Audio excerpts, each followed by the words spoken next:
Баршаңызға қайырлы күн, сіздермен Гаухар. Бүгін жасалу жолы оңай, қайнатпайтын, осылай контейнерлерге құйып, мұздатқышта сақтайтын абрикостан ерекше дәмді вареньені жасайтын боламыз. Бұл рецептпен мен уже 3-ші жыл қатарынан жасап жатырмын. Міндетті түрде сіздерге де жасап көруге кеңес беремін. Алдымен абрикостарды осылай сүйегінен барлығын жақсылатып, осылай тазалап алатын боламыз. Абрикостың сезонында міндетті түрде осы вареньені жасап көріңіздер.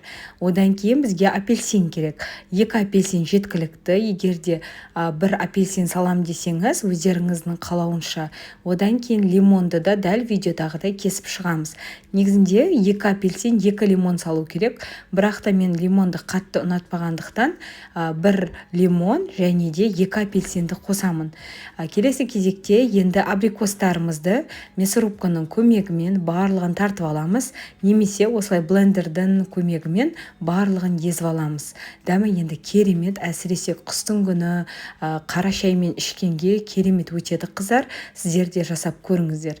Bir табаға барлығын жинақтап бастайтын боламыз.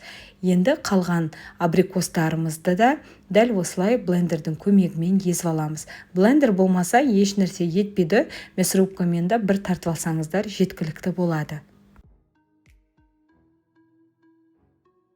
Енді абрикостарымыздың барлығын осылай езіп болғаннан кейін, келесі кезекте бізге апельсин, лимон барлығын бірге салып, тағы да блендердің көмегімен езіп аламыз.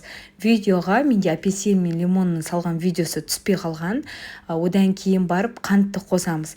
Негізі бірге бір қантты қосу керек, бірақ та дәміне қарап отырамыз. Егер де сіз қатты тәтті болғанын қаламасаңыз, онда 1 килограммға 700-800 грамм қантты қоссаңыздар да жеткілікті болады. Енді барлығын араластырып болғаннан кейін вареньені 1 сағаттай бөлме температурасында қалдырамыз. Сол кезде қант езіліп, вареньеміздің дәмі одан сайын дәмдірек болады.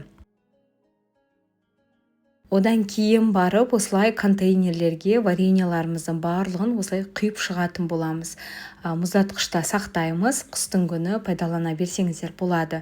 Сонымен қатар достар, YouTube каналымда енді аптасына 3 рет, 4 рет осындай соленье, вареньеге байланысты рецепттер шығып тұрады. Сол себепті каналыма тіркеліп қоңыраушаның белгісін басып қойсаңыз, қандай да бір жаңа рецепт шығып жатса, сізге бірден хабарлама келетін болады. Бұйыртса ертеңде каналымда жаңа рецепт болады, вареньеға байланысты. Міндетті түрде жіберіп алмаңыздар. Ал рецепт ұнап жатса лайк басып, парақшама тіркелуді ұмытпаймыз. Сіздермен бірге болған Гаухар ас болсын.